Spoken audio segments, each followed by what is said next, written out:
بسم اللہ الرحمن الرحیم۔ السلام علیکم۔ آج 4 جولائی بروز سوموار ہم بات کریں گے 3 اہم ایشوز کے حوالے سے۔ پاکستان تحریک انصاف کو لاہور میں PP 158 میں جہاں پہ ضمنی الیکشن ہو رہا ہے بڑی کامیابی ملی ہے۔ پاکستان مسلم لیگ نون کی اس حلقے کی سب سے بڑی وکٹ گری ہے اور پاکستان تحریک انصاف میں اہم رہنما اور سابق ممبر اسمبلی شامل ہو گئے ہیں اور انہوں نے پاکستان تحریک انصاف کے کینڈیڈیٹ کی حمایت کا اعلان کیا ہے۔ اور آپ جانتے ہیں کہ مریم نواز کل رات ہی اس حلقے میں گئی ہیں اور جو وہاں پر جلسے کی جو صورتحال تھی، جو وہاں پر علیم خان کے جو مخالف تھے وہ نون لیگ کے، لیکن وہ علیم خان کے مخالف تھے کیونکہ عرصہ دراز سے وہ ایک دوسرے کے خلاف وہاں پر الیکشن لڑ رہے تھے یا کمپین کر رہے تھے، اور جب ان کو ایک لوٹا کریسی ڈاکٹرائن کے تحت وہ ایک ہوئے تو پھر بھی وہ آپس میں لڑ پڑے، جس سے 2 افراد زخمی بھی ہوئے۔ تو اس پر بھی علیم خان کی طرف سے ایک جو ریمارک سامنے آئے ہیں یا ریئیکشن سامنے آیا ہے وہ بھی میں آپ کے ساتھ شیئر کروں گا، اور ساتھ ہم بات کریں گے عمران خان کے خلاف ایک ریفرنس کا دعویٰ کیا جا رہا ہے پاکستان مسلم لیگ نون کی حکومت کی طرف سے کہ ہم نے ریفرنس عمران خان کے خلاف بھجوا دیا ہے۔ وہ ریفرنس کیا ہے، اس کی حیثیت کیا ہے، اس کی اوقات کیا ہے، وہ میں آپ کے ساتھ شیئر کروں گا۔ پہلے میں آپ کو ایک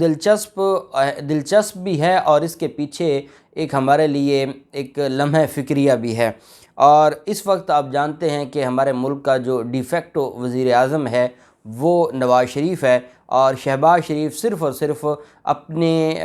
سامنے ہیں اور وہ ایک چہرہ ہیں اور حکومت لندن سے چلائی جا رہی ہے۔ آپ جانتے ہیں اسحاق ڈار نے بھی کہا کہ اگر مجھے وزیر خزانہ نواز شریف بنائیں گے تو کیا مجال کسی وزیر اعظم کی یا کسی مسلم لیگ نون کے کسی اور رہنما کی، تو مجھے جب مجھے وزیر خزانہ نواز شریف نے بنانا ہوگا تو وہ بنا لیں گے۔ ان کا کہنے کا مطلب یہ ہے کہ اس وقت سب کچھ ہی نواز شریف ہیں۔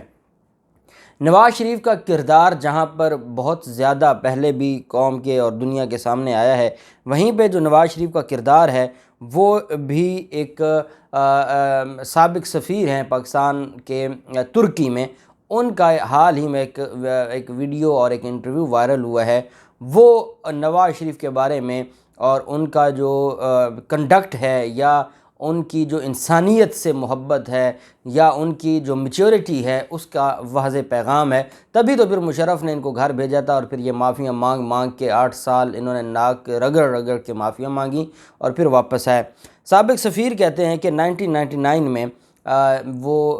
ترکی میں سفیر تھے پاکستان کے، اور ترکی میں ایک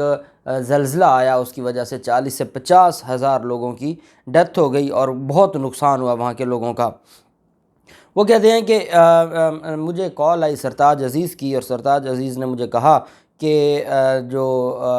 ہمارے وزیر اعظم صاحب ہیں، وزیر اعظم صاحب آنا چاہتے ہیں ترکی تعزیت کے لیے۔ تو سفیر کہتے ہیں کہ میں نے ان سے کہا کہ ابھی جو حالات ایسے نہیں ہیں کہ وہاں پر جو ترکی کا دورہ کیا جائے، کیونکہ ابھی تو 40-50 ہزار لاشیں وہ اٹھا چکے ہیں، پوری حکومت ان کی ڈسٹرب ہو چکی ہے، ان کے حالات بہت خراب ہیں۔ جب کسی ملک کا وزیر اعظم آتا ہے تو ان کو پروٹوکول دینا پڑتا ہے، ان کو ساری چیزیں دیکھنا پڑتی ہیں، اس وجہ سے بڑا مشکل ہو جائے گا کہ ان کو پروٹوکول دیا جائے یا ترکی کے لوگ ان کو سنبھالیں یا ترکی کی حکومت۔ تو کہتے ہیں سرتاج عزیز نے کہا کہ پھر آپ خود ہی نواز شریف کو سمجھا لیں، مجھ سے تو وہ سمجھنے والے ہیں نہیں۔ سرتاج عزیز کے کہنے پر وہ سفیر کہتے ہیں کہ میں نے ان کو کال کی نواز شریف کو میں نے کہا جی کہ ابھی آپ کو وہ پروٹوکول نہیں دیا جائے گا۔ بھئی اس سینس میں نے سمجھایا کہ جو آپ کا شاہانہ پروٹوکول ہونا چاہیے، وہ یہاں پہ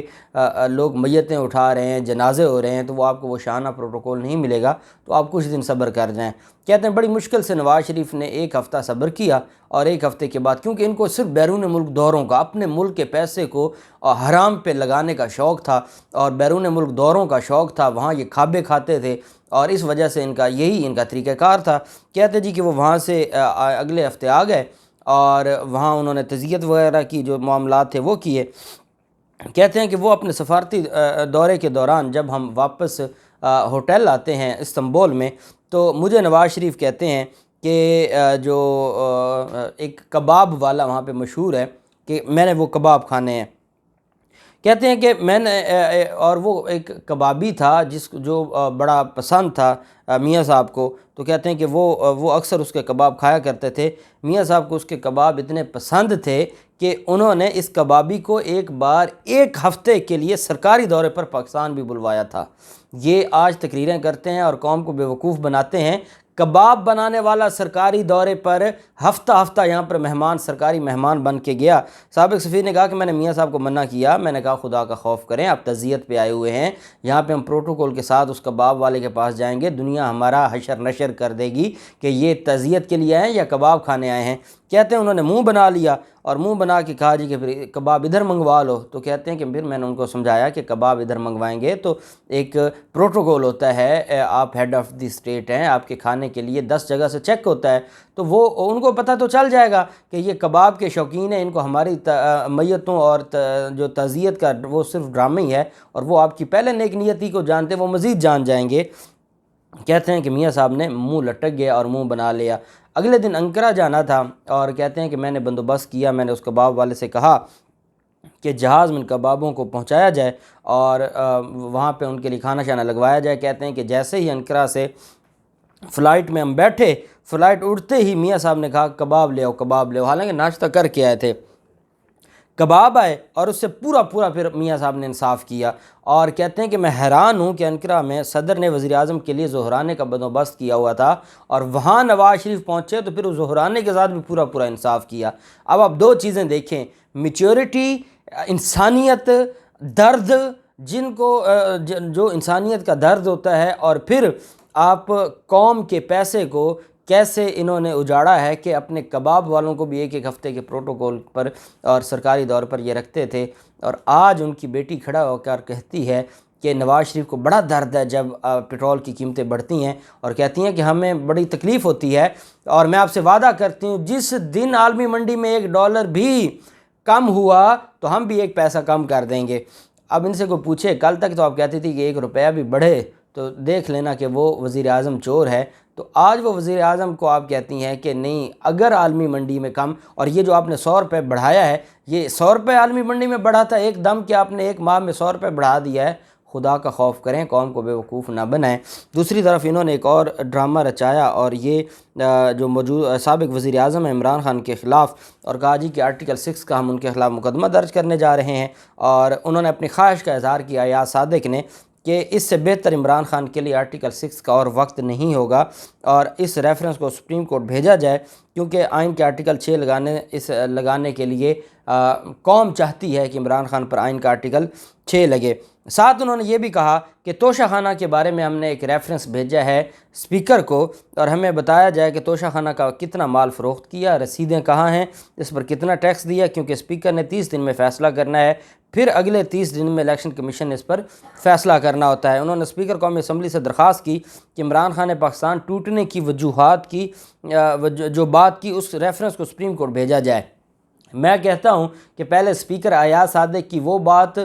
پر ریفرنس بھیجے جو انہوں نے اس دن کی تھی جس دن پاکستان نے 2 طیارے مار گرائے تھے، اور انہوں نے آرمی چیف اس وقت کے، اور موجودہ بھی آرمی چیف ہیں، تب وہ چنگے نہیں تھے، اب وہ چنگے ہیں، تو اس وقت جو بات کی تھی، اور وہ ایک قومی مسئلہ تھا، اور ایک بھارت کو اور دشمن کو منہ توڑ جواب دیا تھا، اور وہ بھی عمران خان جیسا وزیر اعظم تھا جس نے کہا کہ نہیں، ان کو نہیں چھوڑنا، ان کو ٹھوک کے جواب دو، اگر یہ ہوتے تو یہ تو مسئلتیں، ان کی تو کاروبار اور رشتہ داریاں خراب ہونی تھیں۔ تو اگلے بھی جانتے تھے کہ یہ عمران خان ہے اور کچھ نہ کچھ کرنا پڑے گا۔ عمران خان نے وہ کروایا، پوری دنیا نے دیکھا، اس کے بعد آج تک آپ کو کبھی لائن آف کنٹرول پر وہ حالات نظر نہیں آئے جو نواز شریف کے دور میں نظر آتے تھے۔ تو یہ چیزیں، اور اس وقت پھر ایاز صادق نے کیا کہا تھا، اور پاکستان کا جو بیانیہ تھا، ان کو مار گرانا، ان کا پائلٹ پکڑنا، اس کو واپس خیر سگالی جذبے سے واپس بھیجنا، اور انہوں نے پارلیمنٹ میں کھڑے ہو کے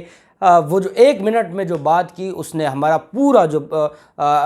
ہماری کامیابی تھی اس کو ناکامی میں بدل دیا، اور پوری دنیا میں ہمارا مذاق اڑایا۔ آج وہ عمران خان کے خلاف آرٹیکل 6 لگانے کی باتیں کہہ رہے ہیں، اور کہتے ہیں کہ جو پاکستان توڑنے کی بات کی ہے، جو ہمیشہ پنجابی ازم کا نعرہ لگاتے ہیں، وہ آج عمران خان پر غداری کے مقدمے درج کروانے کی اور ریفرنس کی، ان ریفرنس کی کوئی اوقات نہیں ہے۔ اسپیکر کے پاس بھیجے گئے ریفرنس کی کوئی اوقات نہیں ہے۔ الیکشن کمیشن کوئی عمران خان کا کچھ بھی نہیں بگاڑ سکتا۔ اور آپ کو یاد ہوگا کہ انہوں نے جو غیر ممنوع فنڈنگ کیس تھا، ممنوع فوراً جو فنڈنگ کیس تھا، اس میں بھی ابھی تک فیصلہ محفوظ ہے، ان کے پاس کچھ ہے نہیں۔ اب یہ صرف چاہتے ہیں کہ جیسے ضمنی الیکشن ہے اس سے 2 دن پہلے کوئی پی ٹی آئی کے خلاف فیصلہ دلوا دیں، یا ایک پریشر ڈیولپ کرنے کے لیے اس کی کوئی حیثیت نہیں ہے۔ آج بھی عدالتیں زندہ ہیں اور اس طرح اندھیر نگری نہیں ہے کہ یہ سارے معاملات چلیں گے۔ بہرحال جو پاکستان مسلم لیگ نون کے سینئر رہنما اور سابق ممبر پنجاب اسمبلی میاں محمد اسحاق نے ساتھیوں سمیت پاکستان تحریک انصاف میں شمولیت اختیار کر لی ہے۔ 158 PP 158 لاہور میں جاری انتخابی مہم کے دوران سابق لیگی ایم پی اے نے پی ٹی آئی امیدوار محمد اکرم عثمان کی حمایت کا اعلان کیا ہے، اور انہوں نے نہ صرف خود بلکہ اپنے سینکڑوں ساتھیوں سمیت، وہ ایم پی اے تھے اور ان کا بہت بڑا وہاں پر اثر و رسوخ ہے، انہوں نے پاکستان تحریک انصاف کو جوائن کیا ہے، اور اس پر پاکستان تحریک انصاف کے امیدوار محمد اکرم عثمان نے کہا کہ نئے آنے والوں کو پی ٹی آئی میں خوش آمدید کہتے ہیں، عوام ضمنی انتخابات میں لوٹوں کو عبرت کا نشان بنائے گا۔ انہوں نے کہا کہ PP 158 کے باشعور عوام عمران خان کے ساتھ کھڑے ہیں، انشاءاللہ یہ سیٹ جیت کر عوام عمران خان کو واپس دیں گے، اور انہوں نے کہا کہ ہم سب مل کر پاکستان کی بہتری کے لیے، پاکستان کی ترقی کے لیے اپنا کردار ادا کریں گے۔ میں نے آپ کو بتایا تھا کہ جتنے برے حالات آج نون لیگ کی سیاست پر ہیں، شاید ہی کبھی لاہور میں اتنے برے حالات آئے ہوں کہ مریم نواز جلسہ کرنے جائے اور وہ جلسہ نہ ہو، ایک جلسی کی صورت میں ہو، اور وہاں پر جو لوگوں کا رد عمل ہے، لوگ بھوک اور پیاس سے، آپ کی تقریریں کوئی نہیں سنتا، آپ کی کہانیاں کوئی نہیں سنتا۔ FBR نے ٹیکس بڑھایا، جو بزنس کلاس جو بیرون ملک سفر کے لیے جو ایئر ٹکٹ ہے اس پر ٹیکس بڑھایا، کیونکہ وہ آپ اور آپ کی کلاس کے لوگوں کے لیے تھا۔ وزیر اعظم نے فی الفور نوٹس لیا، اور نوٹس لے کے FBR کو وضاحت دینا پڑی۔ یہاں غریب کے لیے روٹی کا ایک روٹی جو 10 روپے کی تھی وہ 12 روپے کی ہو گئی، جہاں پر غریب کے لیے میڈیسن تھی، جہاں غریب کا پٹرول استعمال کرتا ہے، ڈیزل ہے، لوگوں نے اپنی فصلیں جلا دی ہیں، لوگ اپنی زمینیں بیچ کر 2 وقت کا کھانا کھا رہے ہیں۔ ان کے لیے اب آپ ان کو کہانیاں سنائیں کہ میاں صاحب نے آپ کو لنڈن سے سلام بھیجا ہے، میاں صاحب آپ کو لنڈن سے سن رہے ہیں، بڑے باؤ جی یہ کہہ رہے ہیں، اور یہ کہانیاں ہیں، کوئی بھی نہیں سنتا۔ اب وہ دور چلا گیا، لوگوں میں شعور آ گیا ہے، لوگ اب صرف یہ دیکھتے ہیں کہ پاکستان کے ساتھ کون کھڑا ہے۔ آپ تو چیز ہی کوئی نہیں، اب تو لوگوں نے بڑے بڑوں کو للکارنا شروع کر دیا ہے۔ ہمارے 70 سالوں میں کبھی کسی نے ان کو کھل کر اس طرح نہیں للکارا تھا۔ قوم کھڑی ہو گئی ہے، کیونکہ قوم باشعور ہوتی جا رہی ہے، اور انشاءاللہ ایک وقت آئے گا کہ ہمارے ملک کا بچہ اپنے حقوق کے لیے کھڑا ہوگا، اور اس